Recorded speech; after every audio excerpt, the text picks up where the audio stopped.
Yes, welcome to a brand new episode of the KickOut. You know the drill. I go by the name of Skillet. My name is Mex. And we have a special guest here today. Somebody that I've always wanted on this podcast since the day I met him back in 2016. I believe it was 2016. We'll talk about that. But his name is Bryan Williams. He's a video game developer. He's a massive wrestling fan. And I can't wait to talk to him about wrestling today. But before we do talk to you, Bryan, I'm really sorry. I know you're right there and we can see you. Max, how are you? I'm very good myself, brother. you are something else. But yeah, I am very good. I'm very good. Obviously, excited about this conversation. I think we tried to set this up a couple of weeks back.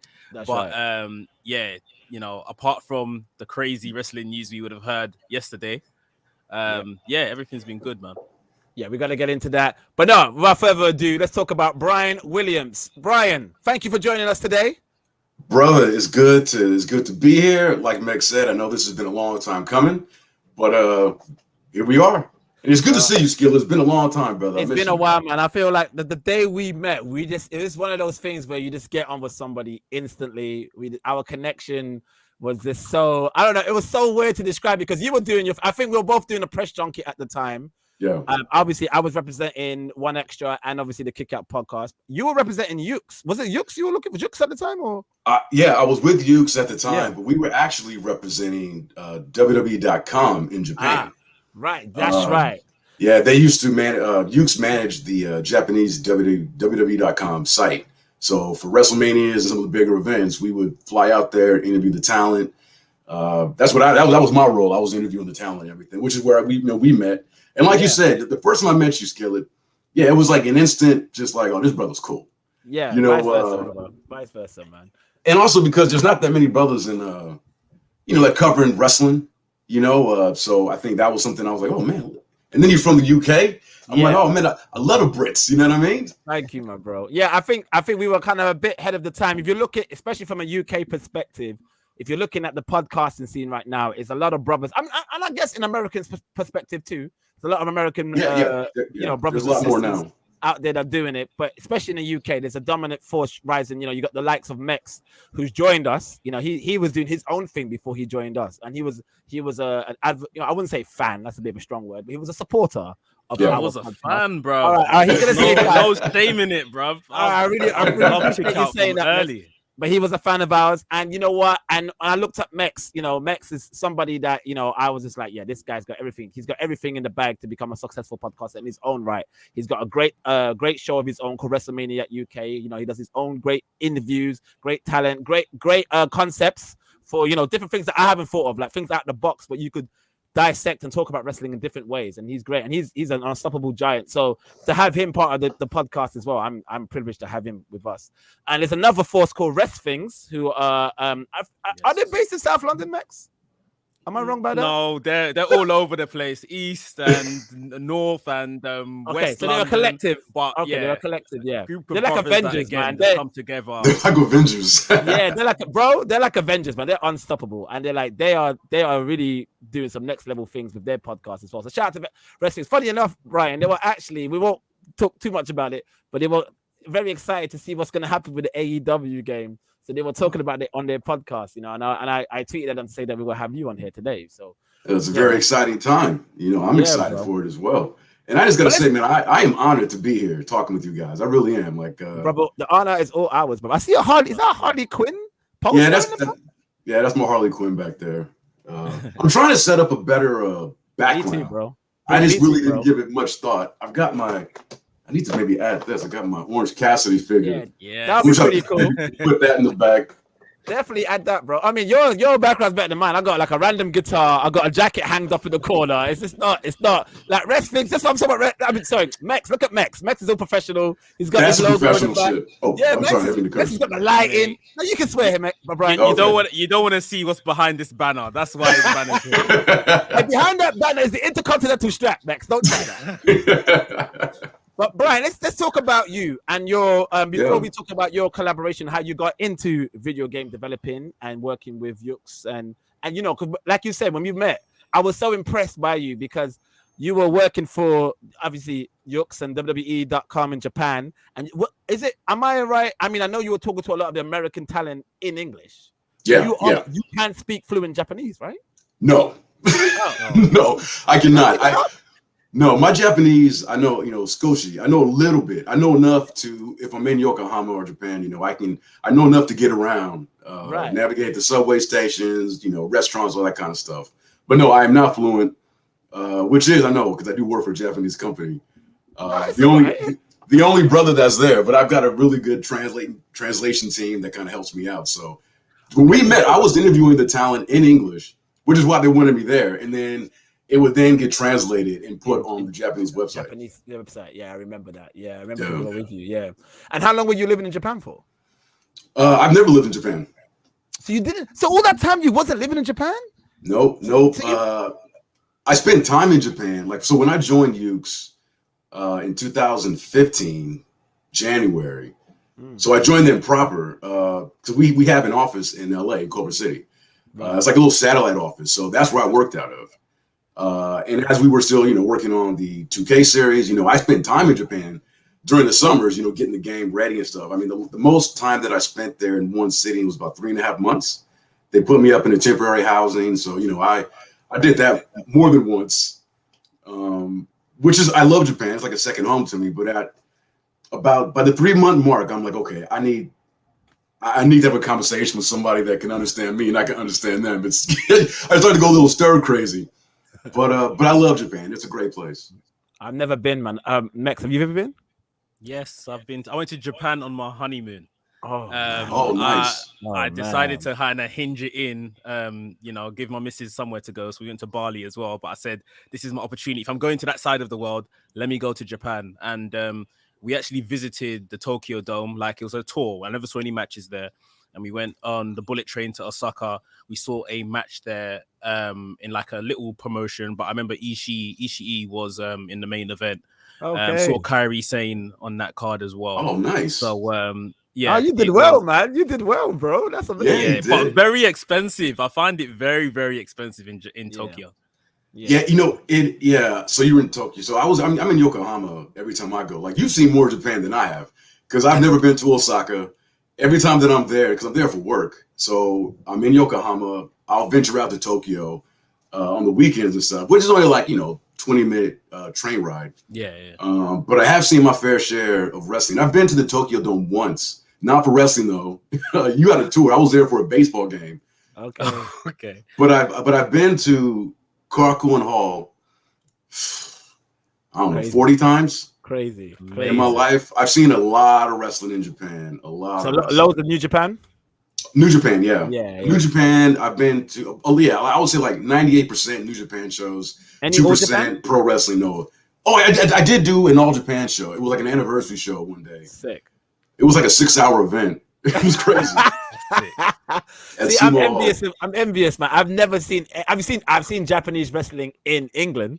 Yeah. When New Japan has come, I have seen New Japan pro wrestling in England, but I've never been to Japan, so I've never seen any New Japan. And I was an avid New Japan fan from a young age when I would say about 8, 9. I've been on and off with New Japan, and it still happens today. There's moments where I will watch New Japan for like a good 3 years in a row. Then I'll take a break and I'll come back.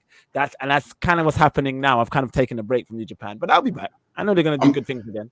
I'm kind of the same way when it comes to New Japan. I mean, I love the promotion. I love it. Don't get me wrong, but yeah, I go through spurts like you were just describing, where I'll be watching just about every show, and then I kind of dip out. Where I'm like, okay, let me just catch the major shows, and I'll do that. And then like this past, the G1 just wrapped up not too long ago, because I love the G1, but it can be. I mean, I'm busy. We're all busy. It can be a hurdle to sit there and watch every show. So I will kind of just dip in and watch. G1 it's a lot. So I will watch the guys that I am a real big fan of, like the Zack Sabre. I love Zack Sabre. Ishii is my guy in New Japan, and honestly, he's like my guy in just pro wrestling. Like, I think that guy is freaking amazing. So yeah, that's kind of how I watch New Japan at the moment. Let's talk about your origins, Brian, and how you got into what you do as a profession, which is in game development and things like. Were you an avid, video gamer as a kid? Were you massively into gaming? So I was. Now this is funny. So we were roughly the same age, I believe. So growing up, yeah, we're both 18. Yeah. Okay. So I guess I'm the old one. I'm 19. Oh, okay. Yeah, there you go. No, as a kid, I mean, of course, I loved gaming. I mean, I still remember the day that I received my Nintendo, the original 8-bit. I was living in Alaska at the time, and my dad, for Christmas, he had sent it to us, and I knew it was coming, and I'm just waiting every day, waiting for that knock on the door to get that Nintendo, and it finally arrived, and just on it nonstop. Got a subscription to Nintendo Power. Was just reading about all these games coming out. So in that respect, I was an avid gamer, but unfortunately for my, my family, my mom, my stepdad, even my dad who gave me the Nintendo, they were very, very slow to purchase new games for me because they were expensive, right? Yeah. So I pretty much read more about games than actually played. Like maybe every Christmas I would get the game that I wanted. So like my library was small. But yeah, I've always been into gaming, and obviously once I became an adult, got my own, making my own money, I got more into it because I could like buy my own stuff. But yeah, that's kind of like my beginning into games. And I remember I was on a field trip one day, like 4th grade, talking to a buddy of mine on the bus, and talking about what we want to do for professions. And I was like, oh, I'm going to be a game designer, and I kind of just said it, just on a whim, right? Because we were talking about Super Mario 3, I think it just come out. And it was in my head. So I'm like, oh, yeah, I want to be a game designer. I want to work in games. That would be so cool. But then, you grow up.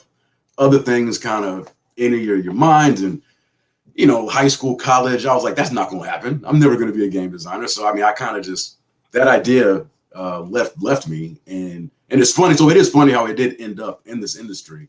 But that was initially my start. As far as my fandom, And like, do you have any earliest memories of like the first game you ever played? I know you mentioned Mario Brothers 3 and whatnot, but like, what was the first ever game you ever played? And what do you think is like your favorite game ever? Oh, okay. Man, first game that I ever played, at least console wise, it probably was, Super Mario Brothers, just because it came with the Nintendo. But one of my biggest memories of being a youngster playing games, and I never forget it. The first game that I ever beat was that first Legend of Zelda, and I felt so accomplished. This little third grade little B. I'm like, yeah, screw you, Ganon. Zelda, bitch. So I was like so high at the time, and I was telling all my friends, hey, I beat it. Funnily enough, to this day, I've never beaten that first Super Mario Brothers. Really? Yeah, I know. Yeah. I'm like, games back then were so hard to clock, man. I mean, it still is. It still is, but like, especially back then, oh my God, it was so frustrating. Yeah. Yeah. I mean, you had those lives, and then if you lost them, no saves, no continues. It's like, that's all right, it. sorry. Game over. Straight back to the beginning. Yeah. Yeah. Like, I remember, so like yourself, Brian, like, I feel like my parents, because I was born in Trinidad, so I moved to the UK when I was like 5. I've had 2 older brothers, and I got one just a year younger than me. And I feel like, imagine that, you just moved from the Trinidad to the UK. You got 4 kids. Obviously, they had to like, I didn't, as a kid, my parents did a great job of not making us feel that we had any money issues. Do you know what I mean? But course, they had to budget a lot. You know what I mean? Like, they had to budget a lot. And so we were a bit late. Like, we never had Sky early. And like, I would watch wrestling through my cousin. I was an early wrestling fan, but I was only watching wrestling at that time by going to visit my cousin, and I would make up any excuse to go and see them so I could just watch it, tell my parents, oh, I want to see Aunt Cedra, and then and like, my cousins, Kevin and Keegan, they had everything. They had all the chip games, all the computer games, I played WrestleFest. Do you remember WrestleFest? Of course. Yeah. And remember you had to unlock Mr. Perfect as the bad guy? Yeah, and he was so difficult to beat. Right. So I remember playing, that was like the first ever wrestling game I ever played. But, we had Amiga, we had the Master System. By this time, all these consoles were dated. Like the Super Nintendo was going to come out. We were kind of quite behind. But when my brother finally got the Super Nintendo and he had Street Fighter 2 installed, it was game over from there. And then at that time, cable came in and we had cable, and I was able to watch my New Japan and WWE, all the, and WCW, of course. Without consistently, without any going to anyone's house. I could just watch it in my room. It was game over from there. But yeah, that was kind of. Do you remember Alex the Kid? all that stuff. Alex the Kid. And maybe Alex that was the Kid. I don't know if that was an English game. Was that an English game, Max? I don't know. The name rings a bell, but I can't remember it. It was on, yeah, it does sound familiar. Was that a Genesis game? It was like a Master System, yeah. Okay. Like it was a Sega thing. I don't know if you were ever into Sega or not, but I never had a Sega. Except the only Sega console I ever had was the Dreamcast. Oh right, I never had. And I love that Dreamcast. Respect to the Dreamcast console. People say that. Dreamcast used to say that was actually an underrated console. It was ahead of its time. 5 minutes. It was around for like 5 minutes, and then it was gone. It was ahead of its time, though. First console with online functionality. It did a lot of things, with the first time. But yeah, it kind of ran out of money. But PlayStation came out around the same time, innit? And I think that's what PlayStation kind of. Yeah, they came out. It was the same year, I believe, but maybe a couple months after the Dreamcast, and then they just couldn't compete. It's funny you mentioned your cousins who had everything, because I grew up with cousins, and my two cousins, Akara and Trisha. Like, I love going over to their place because they had, ColecoVision. They had, like, just all the computer games, everything you just described. Like, my cousins had the same thing, so I used to love going to see my Uncle Tommy and just being able to play all their games and stuff. What was the name of the New Japan video game back then? I think it's still the same name today. The name today is Fire Pro. Was it called Fire Pro in the 90s? I don't know. It might have been. I don't know. So the thing. My cousins had that as well. They had that too? Wow. and they're the reasons why I saw my first ever wrestling match was at theirs, was Hogan Warrior at WrestleMania. No way. That was your first? That was my first. Wow. So, man, it's funny. So you were a fan from early. Man. Yeah. And Mex, same with you? Yeah, pretty much. My dad was he wasn't really like into wrestling deeply, but he loved the idea of just these guys on TV fighting each other. Just pummeling one another. Yeah, so I remember my entry into wrestling was literally like the episode before Hogan turned and joined the NWO. Right. Oh, wow. Okay. Yeah, I remember the next week, that's when the turn happened. So yeah, and I was like maybe 6, then 7. And dang. That was it. I was like hooked from there. Man, I kind of feel like a poser talking to you two because like as a kid, it took me a long time to get into wrestling. Okay. So I'm 42 years old. I was born in 79. So I grew up with, that the WWF, that 80s boom. And I always remember it being around because, you couldn't escape Hulkamania and all that kind of stuff. The cartoon, Cyndi Lauper and all that. Like as a kid, I remember that being around. And I do remember trying to watch wrestling when I was young. But I don't know, like in my head, it just never computed with me where I was like, I don't want to watch this. Like, where's G.I. Joe? Where's Transformers? Where's Thundercats? Like, that's what I want to watch. So, like, I didn't get into wrestling. It took two of my best friends to eventually, they dragged me kicking and screaming into becoming a WWF fan. And it started around my senior year in high school. My friend Daryl, shout out to you, DJ Impact. He was a huge fan and was trying to get me in. Like, he collected the figures. He was, watching Raw and would record all the episodes and everything. And I'd hang out with him and he would show me stuff. And he was trying to get me in so much. He was like, dude, I'm going to WrestleMania 2000. You're coming with me. I'm like, how much is that going to cost? He's like, no, I got the tickets. I'm like, all right, well, I guess, all right, fine, I'll go. So at this point I was in college. And so my other friend Amir was also trying to get me into wrestling. We would every Monday for, Nitro and Raw, he'd be like, hey, you knocking on my door. I'm like, hey, B, come on next door. We getting the crew together, we're watching wrestling. I'm like, man, I don't want to watch that shit. He's like, come on, man, just have a beer, just hang out with us at least. I'm like, all right. So I go over there and just to hang with with the fellas. And I'm gonna tell you, the guy that turned me around gave me my first start where I'm like, oh, I perked up. I'm like, oh, who's this? This dude with who looked like a brother, had this gaudy shirt on, these immense freaking sideburns, this eyebrow, the eyebrow that became so famous, and he's cutting this promo, and I just could not look away from this guy, and I'm like, hey, yo, who's this cat right here? It's like, oh, bro, that's The Rock, man. I'm like, The Rock, huh? From that moment on, boom, I was off to the races. I was off to the races, dog. And I when people ask me like, who's my favorite, wrestler of all time, like, I love The Rock. in terms of like in-ring work, like work rate, maybe he's not, but I have to give him credit because had it not been for him, who knows where my fandom would have gone. I'd like to think I would have become a fan eventually, but I got to give props to The Rock for kind of basically shattering whatever hesitancy I had about pro wrestling, and I just went full tilt into it. He's one of the greatest of all time, man. He's one of the greatest. I mean, probably the greatest of all time. Like he's like is that with The Rock? He's up there, man. Like he's one of the best to ever do it. Two of my best friends tried their hardest, but it was The Rock, and it was like, okay, all right. I think I'm in now. I think something about that era of wrestling is like The Rock and the likes of Stone Cold, they just transcended wrestling to another level where so many people who, like yourself, wasn't really into wrestling would like, wouldn't see any value in it, wouldn't see the entertainment side. Them two were so compelling and made it something bigger than life. And yeah, I don't know if we will ever get anything like them two ever again. You know, I don't know. What do you think? Mex says no. Not gonna happen. Yeah, I just don't see it, man.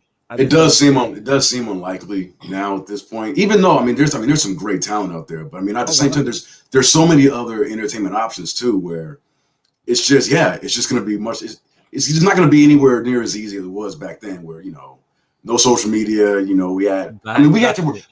We had to record these episodes on VHS tapes and everything like that. But now it's like with the internet and everything, it's just hard to kind of break through. So yeah, I'm not sure.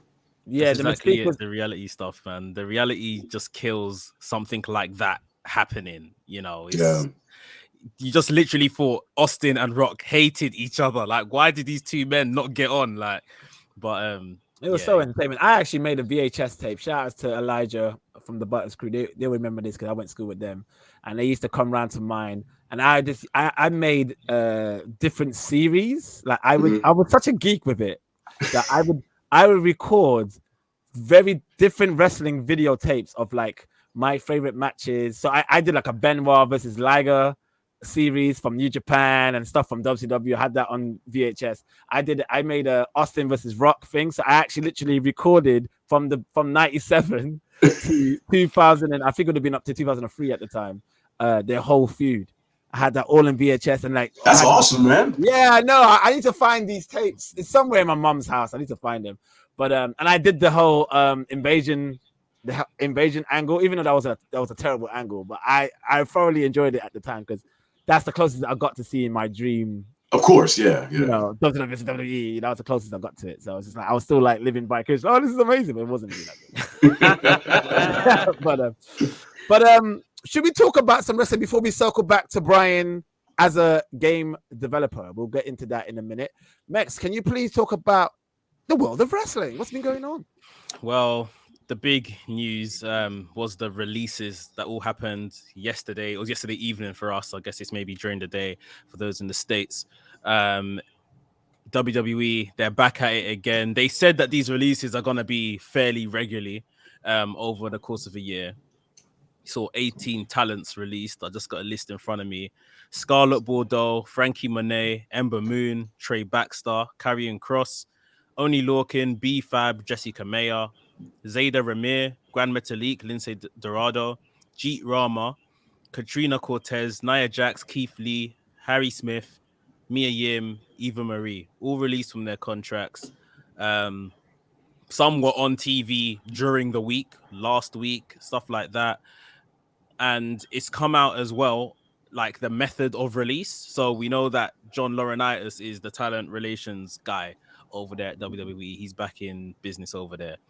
And apparently it was just a one-liner email to all of the roster, but the names that were released were on the list. So due to budget cuts, the following WWE talent were released today, November 4th, 2021. Thank you, John Laurinaitis, and a list of names. And that's how they were told. Wow. The NXT one had, I guess, a bit more depth, if you like, due to budgetary cuts with immediate effect. We've come to terms with the release of the following NXT talents. We wish these individuals all the best in their future endeavors, and then just names. So yeah, that sucks. See, I didn't know that. That sucks. See, I don't like that. I mean, I'm not surprised by a lot of the names. It is a shame that a lot of the names are being cut because some of them were finally starting to get used, even if they were in NXT or some got called up to the main roster. So some of them were starting to get used, and it's a bit unfair to just not give them a chance. You know, it is sad, whatever the reason. It just shows that WWE has been. I mean, if it is to do with budget, I don't know. They just had a show in Saudi Arabia. So, and if I can add, about 2 hours before the news of the cut started coming through, they just came off of one of their public media calls where they said they made a surprising amount of profits this quarter. I mean, it's not this. I mean, the budget cuts could be in anything, innit? It doesn't. The budget cuts is not indicating that WWE are in financial trouble. It's just that they might no, they far from it. yeah, exactly. It's just that they just maybe can't afford to have this for whatever reason because they want to keep this money for this amount, whatever it is. But I was gonna say, what was I gonna say? That email to have it quite lazy like that. That's where I draw the line.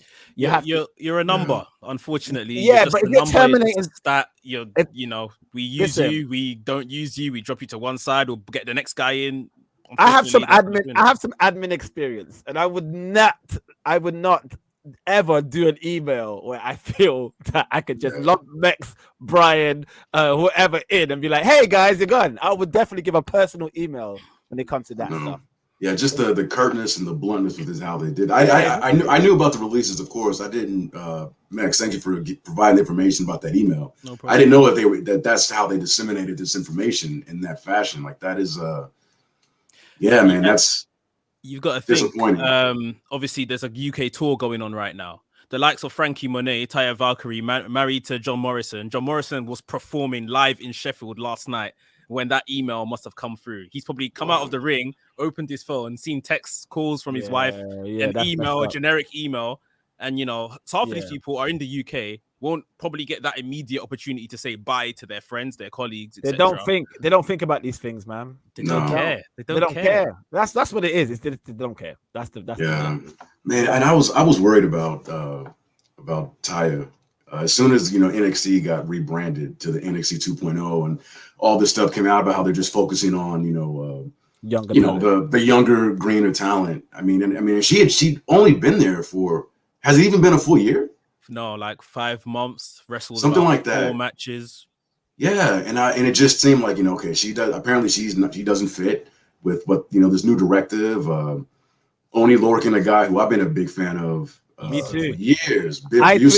I tweeted a few weeks ago. He's criminally underrated, man. Yeah, he's incredible, man. I mean, first time I saw him was at PWG in Reseda, like years ago, and I was like, just instantly became a fan of that guy.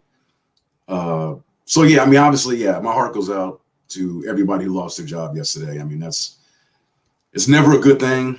I've lost plenty of jobs myself. Like that sucks. But there's a lot of talent in that list, a lot of talent. So I just wish them all the best. And whether they, I mean, it's easy to say, oh, well, maybe AEW, but it's like, AEW can't take everybody. No, and it shouldn't. And they shouldn't. Yeah, they shouldn't. They need to be a bit more protective with their signings. Yeah, I think they've done a good job so far. Yeah, me too. Me too. And they just need to be a bit careful with who they take on now. And then the news with Ring of Honor, basically ceasing operation at the after final battle. It's like they're taking off the board at least until I think April of next year is when they say they want to come back. And I hope they do. I really do. Because look, I just want the boys and the girls that just want them to have a place to work. And the more companies that are out there, the better the industry, the better for the fans, the better for the talent. So it's very sad, the Ring of Honor for me, because thanks to my older brother, I was privileged to see its conception from the start. Right, I'm looking at 1, 2, 3, 4, 5. I can bring it to the camera. I'm looking at 5 videotapes that my brother gave me. I'm going to show you in a minute of Ring of Honor when it first started. But unfortunately, I think I fell out of love with Ring of Honor probably since 2015, I'm going to say. I think I fell out of love with it. So, I mean, as sad I am for it to kind of stop business, and I don't want it to ever stop business, but I just didn't. I felt like when ECW closed and when WCW closed, I was devastated. You know what I mean? With Ring of Honor, I'm a bit like, oh, that's a shame. But well, you know what? Ultimately, what you just said in 2015 when you fell out of love with it. That's more or less, if we're honest with ourselves, when NXT became Ring of Honor. That is true. That's spot on, Max. They've taken all of the talent. They've obviously lost some more talent. I think Ring of Honor just need to. Obviously, there's no TV deal. I've heard from a lot of other people I've spoken to, especially in the US, that there is no time where you can turn on your TV and know Ring of Honor is going to be on TV on this day at this time. Whereas we know that, the schedule for AEW, we know the schedule for WWE, Raw and SmackDown. You can't just readily find Ring of Honor on your TV. So and that's probably a major issue. But if they come back and do something like how GCW is doing it now, just kind of booking one-off big events, get people in on like 1-day contracts for the event sort of thing, and just go like that. Maybe week-to-week TV isn't the best for them right now. Yeah, I can. Go ahead, Brian. Go. Yeah, I can speak on the TV thing with Ring of Honor. So Sinclair Broadcasting, they own Ring of Honor, and apparently, honestly, I didn't even know about Sinclair Broadcasting until they purchased Ring of Honor, and then I found out it's this billion-dollar company. They have all these TV stations and channels, but they're regional, and so I'm in LA, and we don't have Sinclair affiliated channels out here. So for me to watch Ring of Honor, it's and they make it. It's easy if you know, but Fight TV, you can go to their website and watch it. But to your point, like when it comes to AEW, when it comes to even Impact, WWE, SmackDown, and Raw, like those are on very known channels here, USA, TNT, Access, even though Access is not in their league, but people know where to find these shows.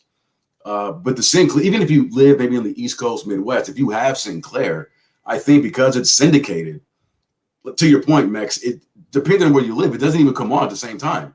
Sometimes it could be at midnight in your area. Sometimes it could be on earlier than that. So yeah, their TV was haphazard, and honestly, the shows themselves were.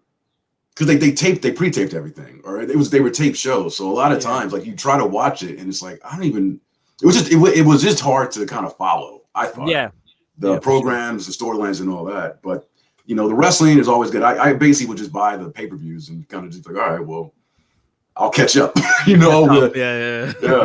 All right, question for you guys. I'm gonna ask Mex this first. So, out of all the talent WWE just released last night. 3 names that you would think you should just suggest AEW should sign out of that list. Keith Lee, Ember Moon, Taya Valkyrie. Okay, and Brian? Keith Lee. I was going to say that, but I want to try to come up with some other people now. Keith Lee's accounted for. They do need to bolster the women's division. So when Taya was making her decision of where she was going to go when she left Impact, I was hoping she would go to AEW. If for no other reason that she could really be a huge positive to that division. So, Taya, Mia Kim, and I'm going to say Lorcan.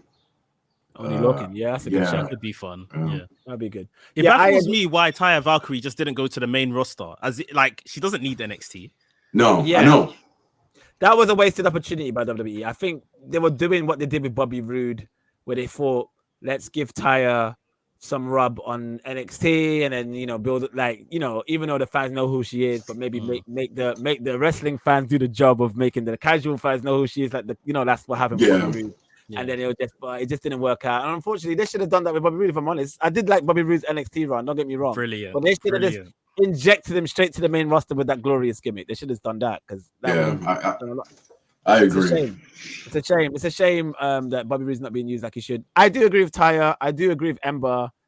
I do agree with Mia Yim actually going AEW as well. I think the women do need a bit of an injection. I think this is a good chance for them to kind of inject some great talent to the women's. Keith Lee, I would love to see in AEW. I'm hearing rumors about Kyle O'Reilly contracts being expired.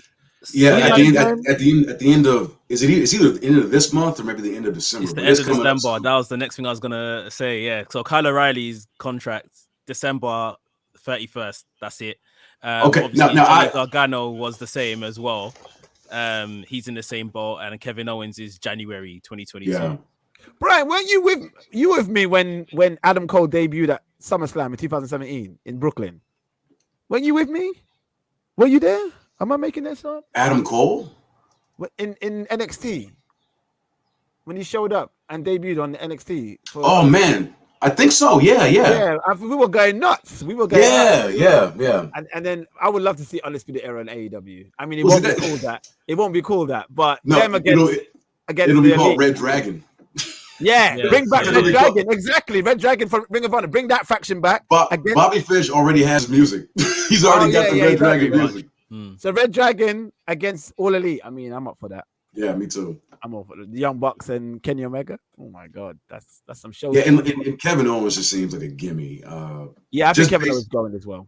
Just based on the friendship, and let's see, also a lot of my experience with the Elite, the Adam Coles, the Young Bucks, Kyle O'Reilly, Roderick Strong, Kevin Steen. Like I got my first taste of these guys in PWG, and what was that called again? Mount Rushmore. Mount Rushmore. Yeah. So I know how tight these guys are. I mean, they can't fake that friendship. You know what I mean? Like, and you would see it before the shows, after the shows. Like, you could just tell how close that group was. So, when I found out about Kevin Owens' contract coming up early next year, I'm like, I don't know, as a fan, and I think just for his whole, I guess, well-being and wanting to enjoy this other part of his career, I really do hope that he makes his way to AEW. I mean, Kevin Steen we all know how great Kevin Steen is, and to reunite him with the Bucks, whether on the same side or against each other, like that'll just be brilliant. That would definitely be brilliant. That's something I'm looking forward to. I mean, AEW's done a really good job so far. I have to admit, I've been dipping out of wrestling recently. I haven't really watched much Dynamite or Raw or SmackDown in the past few weeks. But I know they're doing some amazing stuff. I heard that Bryan had a great match with Eddie Kingston last week. I need to catch up on that. Oh, so good. Doesn't this guy have a brilliant match with? Like, he's just a machine right now, bro. Like, Brian. You mean Bryan? Yeah. I mean, it's obvious to say, but it's like but I know what you mean, Max. Of the level of these matches. Like, Max, I understand it because, like, shout out to Elijah again. Like, even in the group chat, he's saying stuff like, "Oh my God, Bryan's having I didn't know how great Bryan was," and I was like, "Well, Bryan's always been this way," but he's seen it from I don't think he watched much Bryan in Ring of Honor days. You know what I mean? Before he went to WWE, right? Yeah, so he's seen it from a WWE perspective, and I was like, well, even in WWE perspective, you can still see how great he is. But I understand it because Bryan wasn't given that Bryan in WWE. He wasn't allowed to. He wasn't allowed to show that style of Bryan, even though there was references to it. He couldn't show that. Yeah, there's definitely glimpses, but I feel like in the last couple of years since he's come out of the retirement and he's come back, he's really been giving it his all. Even in WWE, it's like, this might be the last time, my last few years doing this. He already, obviously, when he joined AEW, he said he's got about 3 years left. Every time he's stepping in that ring, the guy is doing an absolute madness. I can't believe it. Bryan Danielson I love Bryan Danielson. Yeah, me too. I credit him. So I credit The Rock with getting me into pro wrestling. I credit Bryan Danielson with keeping me a pro wrestling fan because, and it's funny. I don't know if we'll get to my early years with THQ, but like after SmackDown vs. Raw 2007, I think we were in the middle of 2008. I really was kind of just, and this is years ago, I was despondent with like SmackDown and Raw. Like I was just kind of losing. I'm like, these shows just aren't good. Yeah. And I credit Stevie Richards of all people. We were at a mocap shoot, and he was the first one to introduce me to Ring of Honor. And he gave me like 3 CDs that he had because we were talking after we had wrapped up for the day, just about wrestling and stuff. And he had mentioned Ring of Honor. I'm like, Ring of what? He was like, oh, Ring of Honor is just an independent promotion. He's like, oh, bro, like you haven't seen it? I'm like, no. So he opens up his CD bag or whatever, and he's like, just take these. Like, for real? He's like, yeah. And that was, Danielson was on one of those CDs that I got, or DVDs at the time. And it just, like the way his work just wowed me to such a degree because I was like, wow, like I'm an adult male. I'm like, is he really fucking this guy up? Like I'm like this, he really laid it in there. Like just his work was just different from what I was seeing with WWE. And I just became enamored with him and Ring of Honor. And so Bryan Danielson is amazing. So yeah, I mean, I was a fan up until he signed. he went to WWE, and I was like, look, okay. And a lot of this happens when like my favorites go to WWE. I don't get angry. I don't get upset. I'm happy for the talents because this is a business and I want them to make their money. Of course. But I always kind of lament the fact where it's like, I hope for the best. But if things go the way I think they might, I always have his Ring of Honor stuff, his independent stuff. Like I always know how dope this guy can be. Yeah. And yeah, his WWE career, of course, you know, was what it was. It was good. But when he left, and like the guy we're seeing now, like, I mean, it really is two different people. You know, Bryan Danielson is back.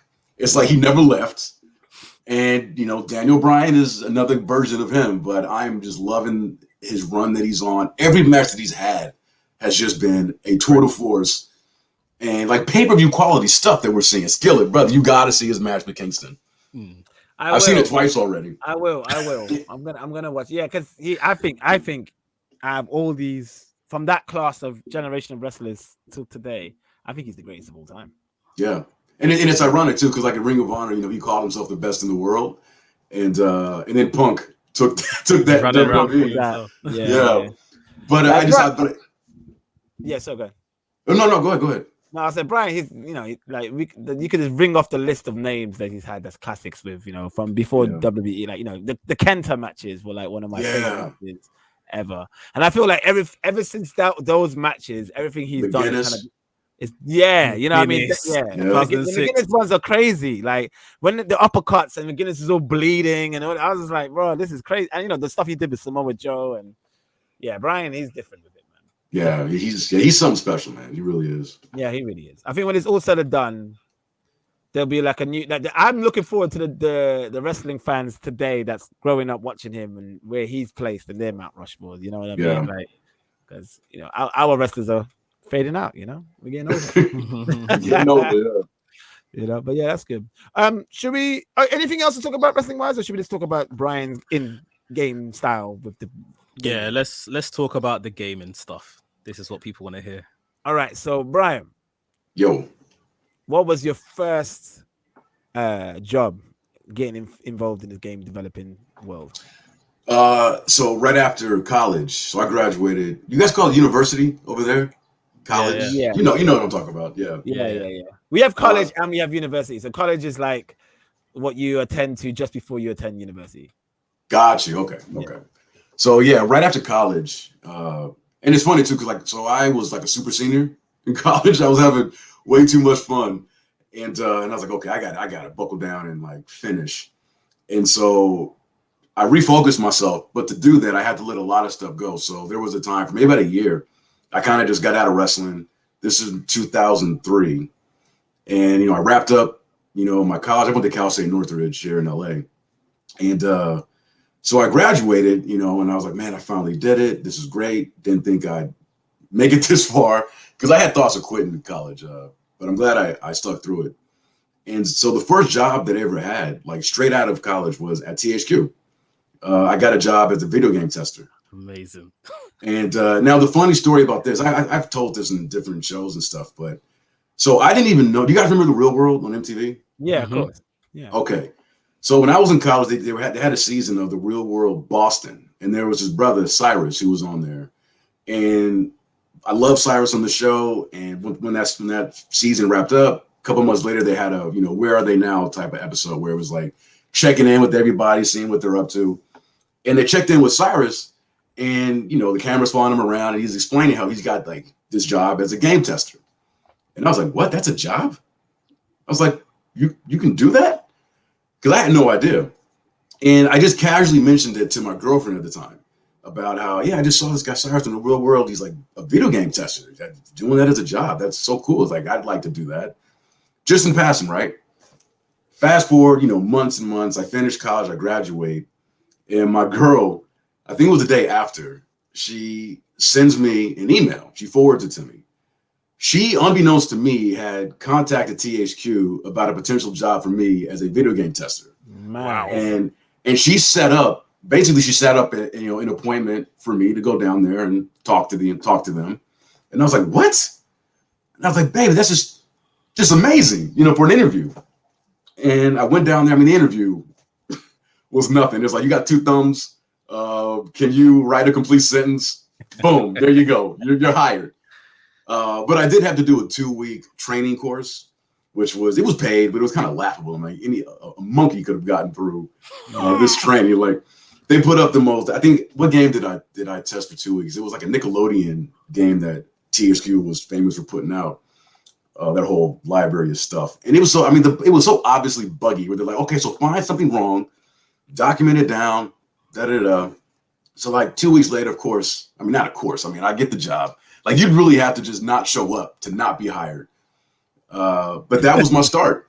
And once I got in there, it was I was a contractor. I wasn't an actual employee of THQ. But my first job, once I got after my 2 weeks, they put me on WWE. I think they were E at that time or F, but Raw 2 for the original Xbox. I don't know if you guys remember that game. Yeah. Game was terrible. Yeah, it was not good. But what it did was that it I was like, oh, wrestling. I used to watch this, you know. So wait, sorry to stop you, Brian. So you never so did you ever play the old THQ games that they developed in the late 90s, like the WCW Revenge, World Tour, WrestleMania 2000, No Mercy? You never played any of those games? WrestleMania 2000, yes. My friend Daryl, who I mentioned, he had it, so I played that. I played No Mercy, in the dorms and all that kind of stuff. Yeah, but I never bought them myself. You know, my friends just had them. They were always around. I mean, you know, back then, you know, No Mercy and like GoldenEye were in everybody's. You know, those are my games, bro. Those are my games. GoldenEye was the game. GoldenEye, bro. Woo-hoo-hoo! If you had a 64, you had to have GoldenEye. And 64, you changed the settings to was it one shot kill? One shot kill, yeah. And then I used to be Boris, or I used to be Odd Job, and I used to go down on my knees and slide. The blood across the screen. Classic. Anyway, that's a classic game. Go ahead, man. So yeah, as I'm testing Raw 2, like I'm just getting rekindled and refamiliar with, because there's a lot of faces on the roster that I remember, like, you know, Kurt Angle and stuff like that. But there were a whole bunch of other new faces, and I was like, so who's this? Da-da-da. So during the course of me testing that, like my fandom of pro wrestling just kind of came back, and so finished up Raw 2. I think the next game that I was on, I tried to get on Here Comes the Pain. That was the next game in test. Here comes the pain. What? Yeah, and I went to my boss and I asked to be, because you never really had a choice of which game you tested. They just kind of put you where they put you. But I remember asking, "Hey, can I be put on this SmackDown Here Comes the Pain?" And like, oh, we'll think about it. We'll think about it. Didn't happen. They put me on SpongeBob SquarePants Battle for Bikini Bottom. Okay. Which I loved. I had fun testing it. That's actually a pretty charming game. But I ended up doing, after that, they put me on the first SmackDown versus Raw. They had rebranded after Here Comes the Pain, SmackDown versus Raw, and tested that. And it was during working on that game, because I was like probably one of, not the best tester. I was never the best tester, but I was most knowledgeable about the game and about the property. And my test lead, he came to me one day and he was like, "Hey, you know, Brian, you know, they're having this GameStop convention in Orlando, and the guys upstairs, you know, product development, the Corey Ledesmas of the world. I didn't know Corey at the time, but they were like, they need somebody to go there and kind of demo the game for all the GameStop managers, and I recommended you. Would you want to go?"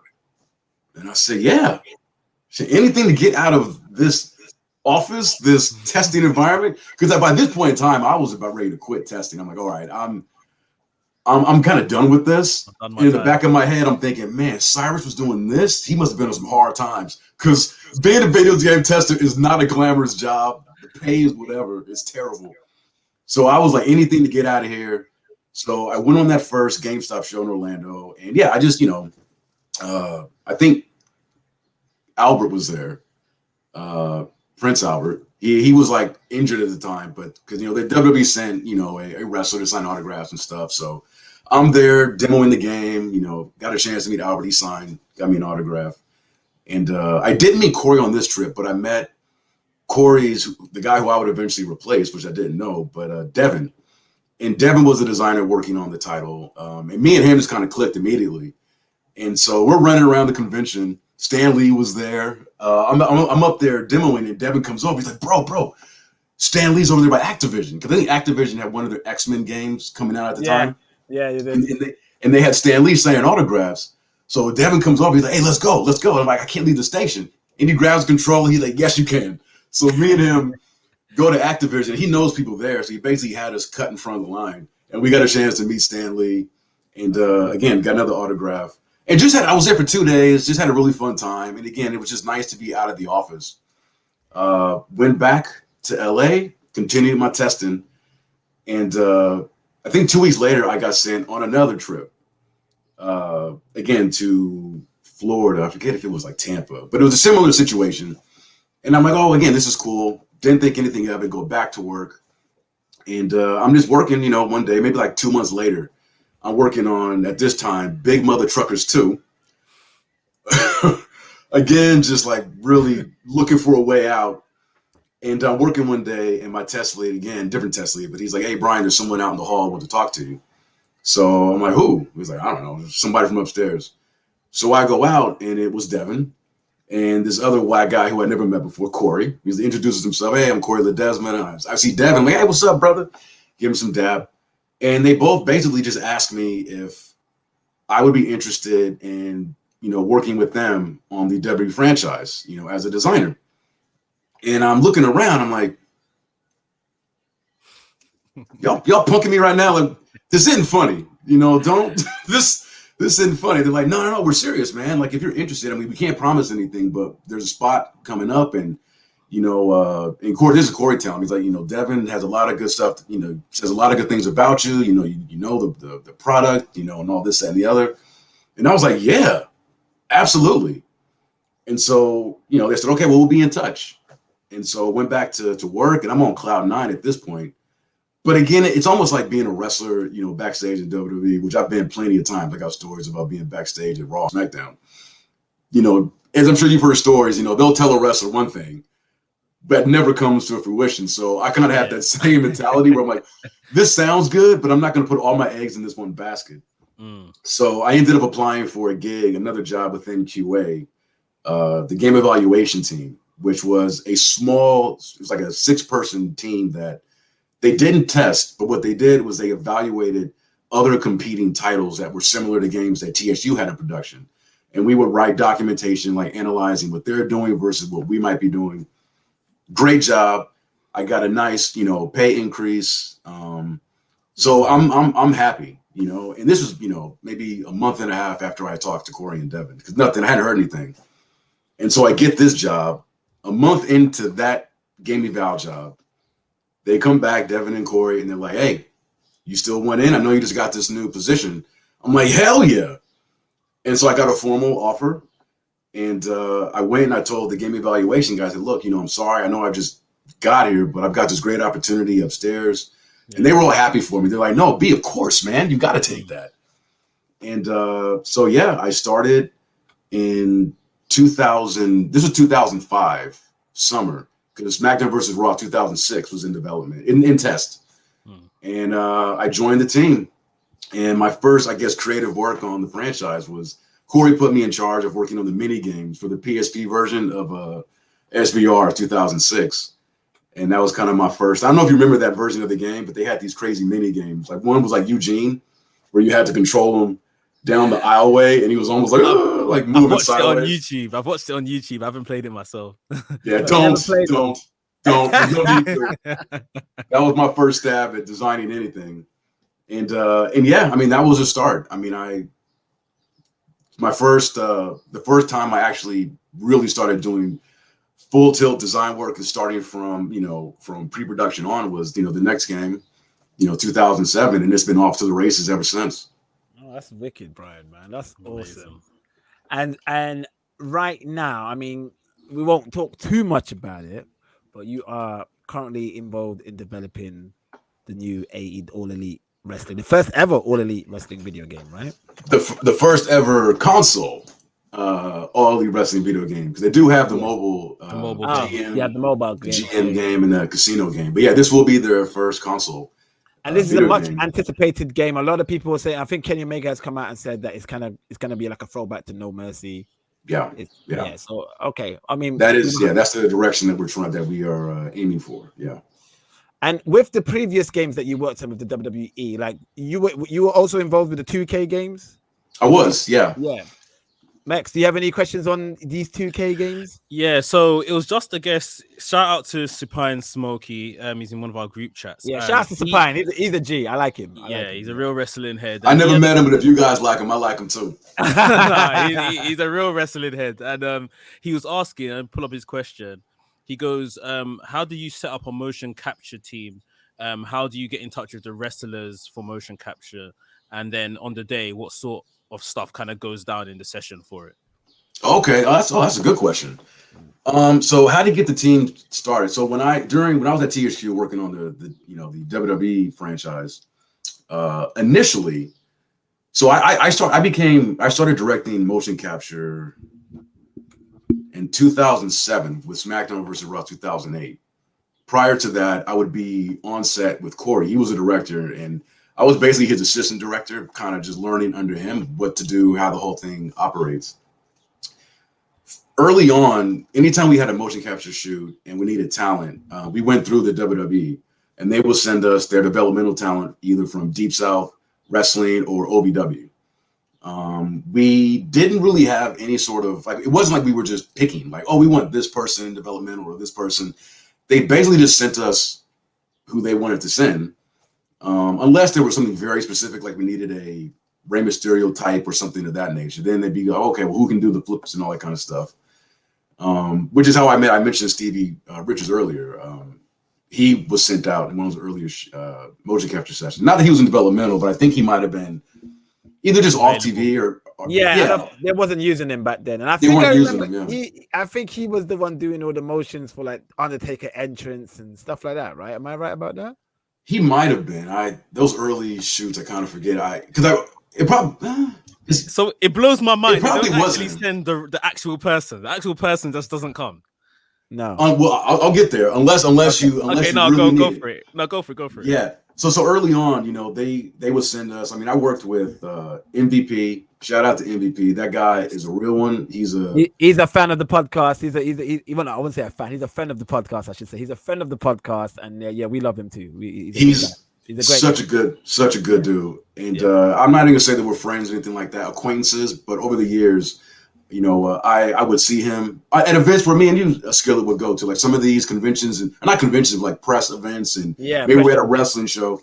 Like I'd run into him, and every time we'd see each other, he always remembered me. He always gives me dap and just like, hey, how you doing? Good to see you. Da da da. So he was one of the early guys that we used. Doug Basham. Doug Basham, Basham brothers. Mike Knox.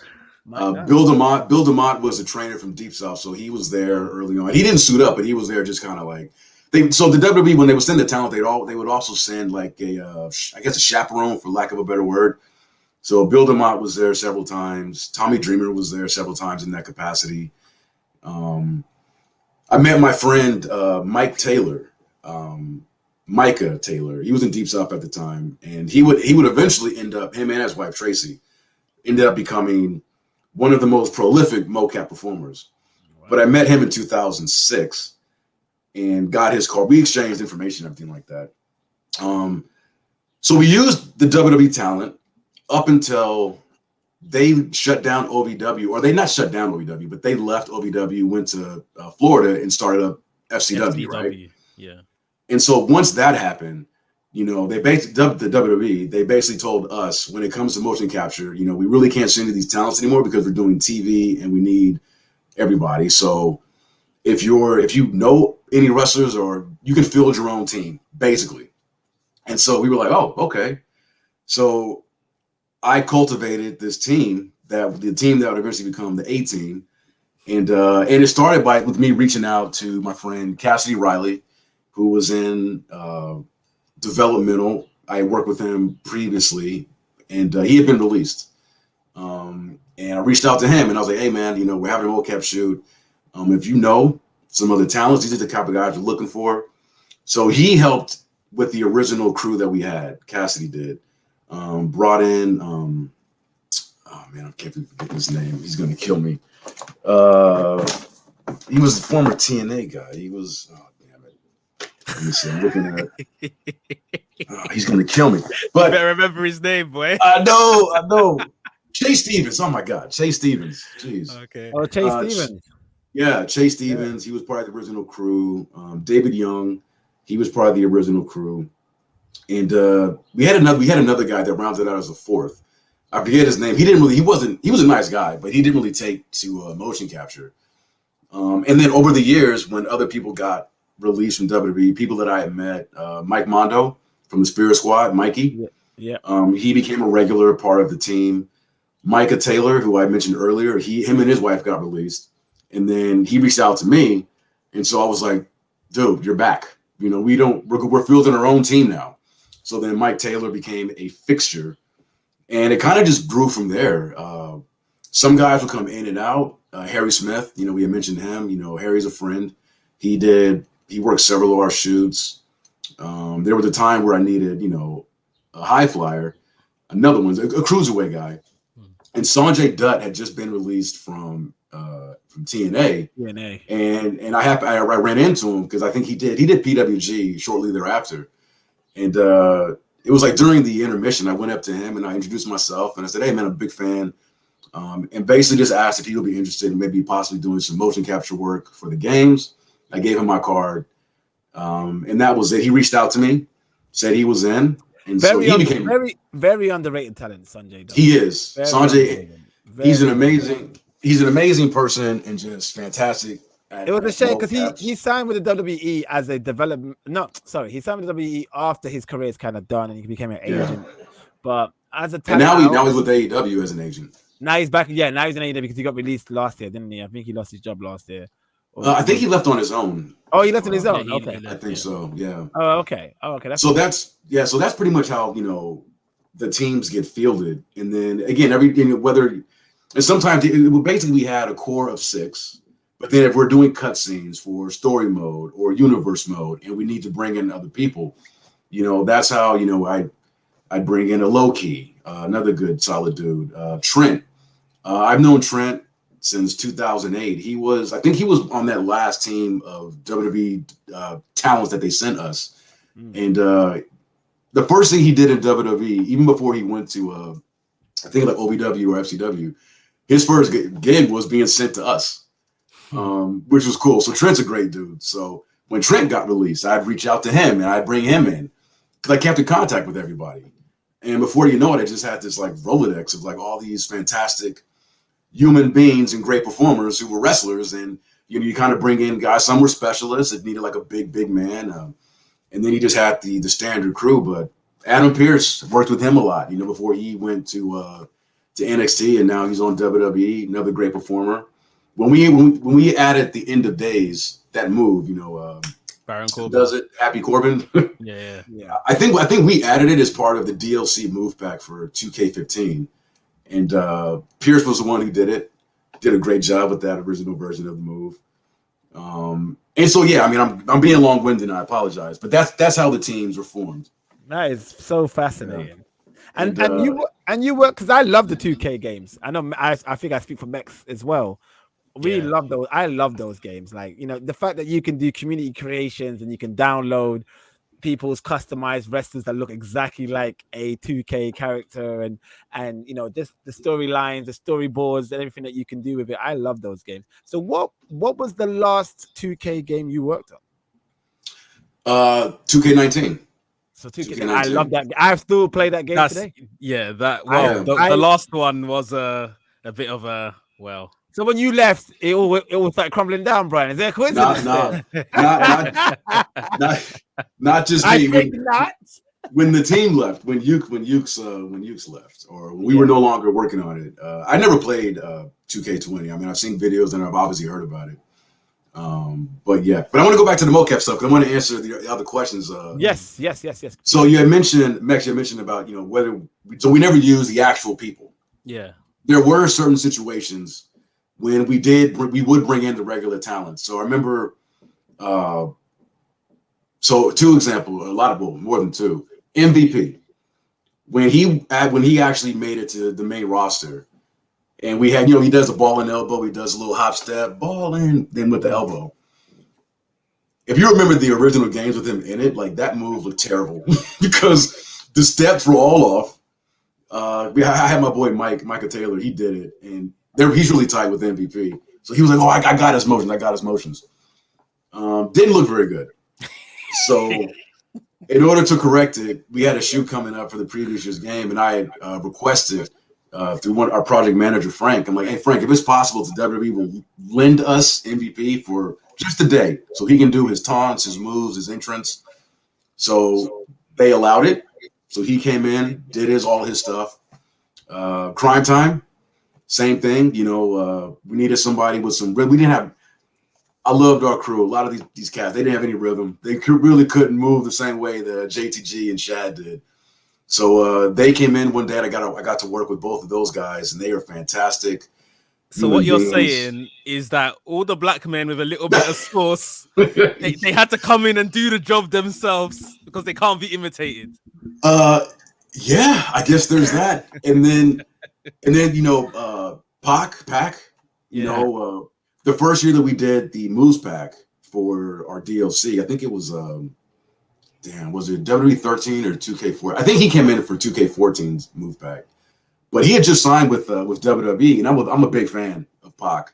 It's amazing. Pac. I'm so used to saying Pac, but I was a big fan, and I was like, "Oh, dude, like we've got to get his moves in the game as part of this moves pack." So again, I reached out to my project manager. I asked them if they'd be willing to let us, work with him for the day, and they did. So he came in and did all of his stuff. I actually worked with him again a couple years later when I directed. It was Sami Zayn, Paul Heyman, Cesaro. This was for 2K15. They came in. It was mostly like for a PR thing to kind of show, WWE wanted to put this package together, showing how the wrestlers are involved in the game. Yeah. So it worked on two fronts. I mean, they used it for PR, but we also used, Cesaro's motions and Pac's motions again, Zayn and all that. So that was cool. So yeah, if need be, we were able to request certain talents. But the brothers, not everybody, like I said, got that rhythm and just has that swag to their movements, So who did the motion capture for Street Profits in 2K19?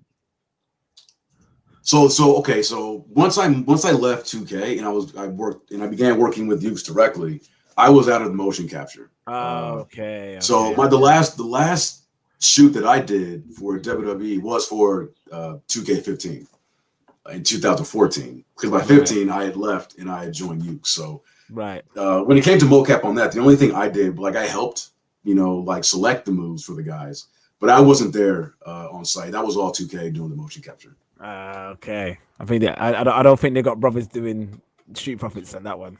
Oh really? It wasn't bad. It wasn't bad. It just wasn't. It wasn't Street Profits who did it. That's what it was. Yeah. It wasn't You can tell. You can tell. Yeah. Yeah. Okay. That is amazing, Brian. That is amazing. And what else are you working on? That's not besides from the AEW projects. Anything else that you got going cooking? That is my focus, man. I am living and breathing All Elite Wrestling right now.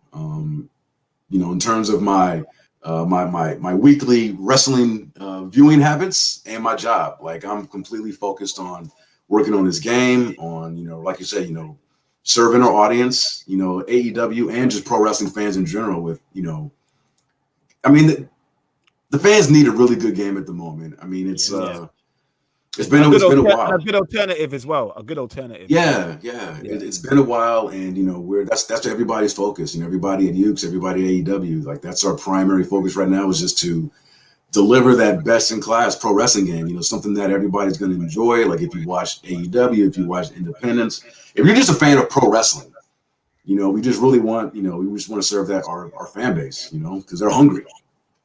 And to make them, dribble a bit. If we're going to give a percentage of how far the game is down the line to completion, what would you say? I don't know. I don't know. I probably shouldn't say. Okay. But it's don't worry then. You don't need to say. You don't need to say. But I would just say everything is moving in the right direction for sure. Good. Bryan, thank you so much for joining us, man. Honestly, we always ask. That's it. Oh no, man, we can still talk. We got time. We can still talk. I mean, no, that's fine. We got to save some for the next time. Yeah, exactly. But before you do go, we do ask our guests their wrestling Mount Rushmore. Who is on Bryan Williams' wrestling Mount Rushmore? Okay, I got to get a pin out. Man said I need to do the prep work. I can't miss no one out. Okay, now this is gonna sound funny coming from an American. How many people on Mount Rushmore? 4. 4. Okay, you should know that. See, that's the American educational system at its finest. Okay, so The Rock. Yep. I mentioned him earlier. I wouldn't be talking to you guys. I wouldn't have my career probably were it not for The Rock. That's amazing. Or at least enjoying my career to the degree that I do. Yeah. Bryan Danielson. Okay, I love that. I love that entry. I love that. For, again, keeping me a wrestling fan and showing me that, just because WWE may be the biggest, they're the Coca-Cola of pro wrestling, but there are other flavors out there, and they don't have a lock on what pro wrestling is and can be. That's 2. Let me see. Hulk Hogan would be on my whatever the negative version of a Mount Rushmore. I would put that dipshit on there. Let me see. Dang. Okay. See, now I'm just gonna be a prisoner of the moment. Oh man, this is hard, guys. I mean, sometimes it changes every day. Don't overthink it. Because next time I invite you on, you might have a totally different list. I mean, The Rock. I'm sure The Rock will still stay on there, and maybe Bryan. But all right, I'm gonna put Tomohiro Ishii on my list. Yeah. And man, should I put I want to put a woman on. No, I like this. Very inclusive. Yeah. Huh. Who is the greatest women's wrestler in your opinion, Bryan? Yeah. Oh, geez. Well, not to name drop. I am partial to Natty.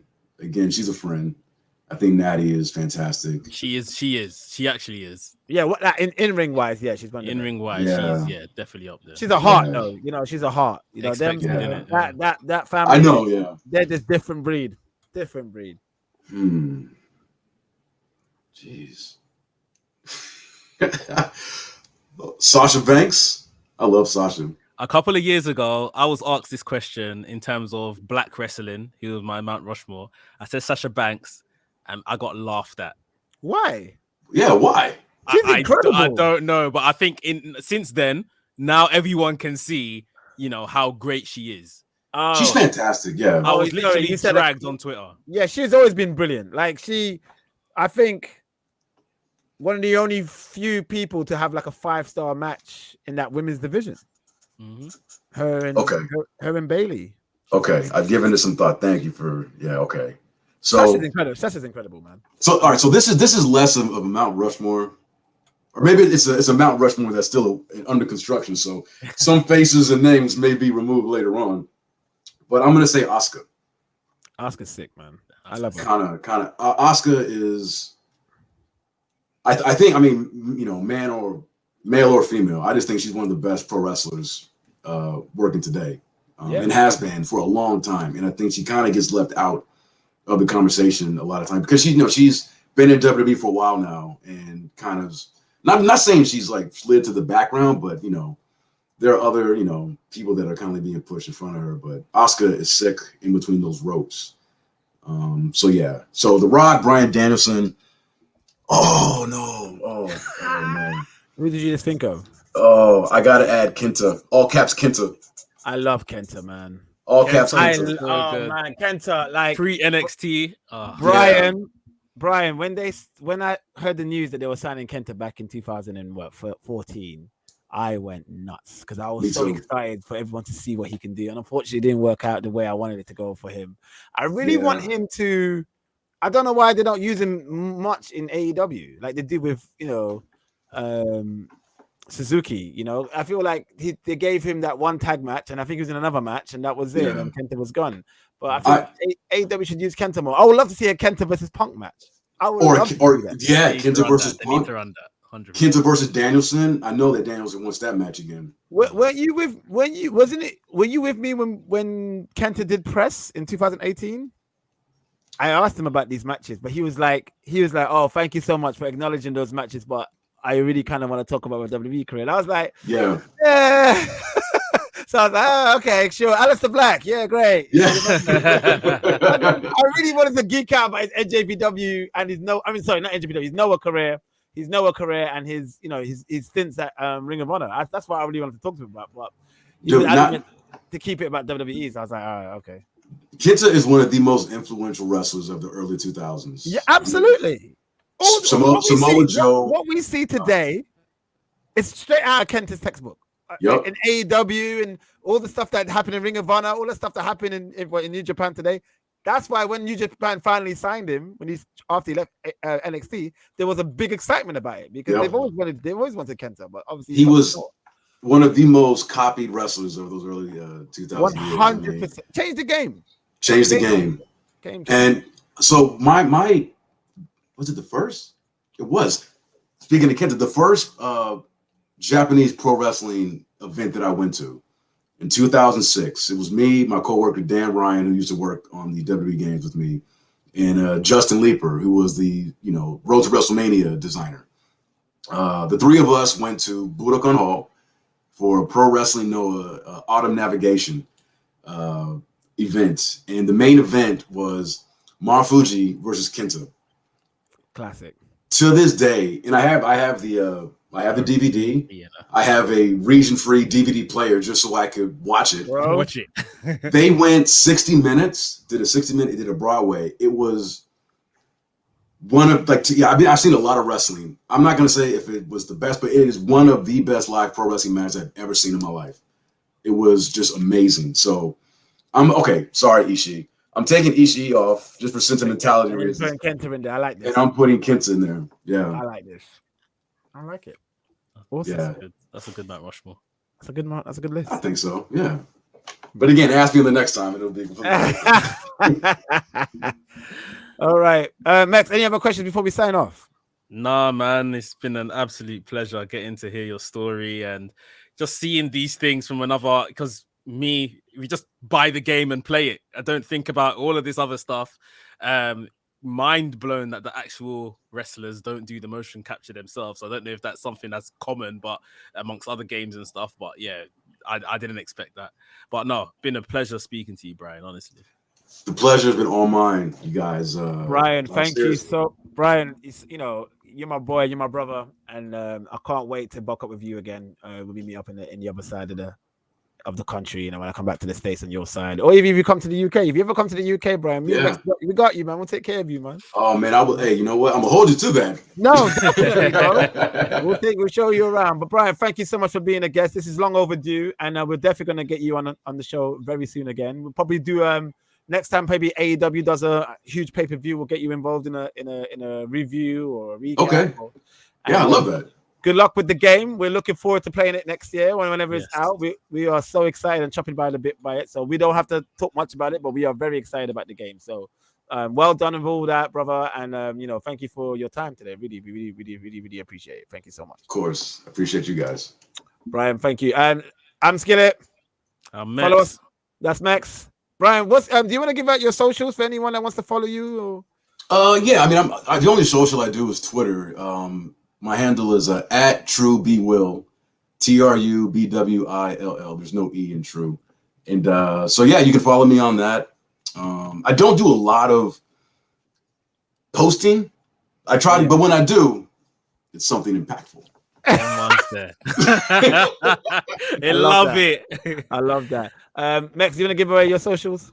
WrestleManiac UK, just on all the places. I'm just a bit of a... Yeah, I won't say the words, but yeah, I'm all over the place. And follow us at KickOut Podcast. Follow me personally at Skillet World, SKILLIT World. Hey, actually, can I ask your permission? So I do have a podcast that is not It's not wrestling related. It's just me and my boy Graham, who I met at THQ. We were testers together. It's just basically just a lifestyle, not even a lifestyle. It's just two friends talking the shit, shooting the shit about movies, life, dating, all that kind of stuff. Perfect. So we release episodes weekly, or try to. So we're on Twitter. You can follow us at Bombcast Podcast. Bombcast Podcast. They're gonna remember that name, that's for sure. At Bombcast Podcast. Podcast. Okay, I'm looking forward to tuning to that one, Brian. Thank you so much. Yeah, thank you, Brian. Thank you for your time today. All right, appreciate it.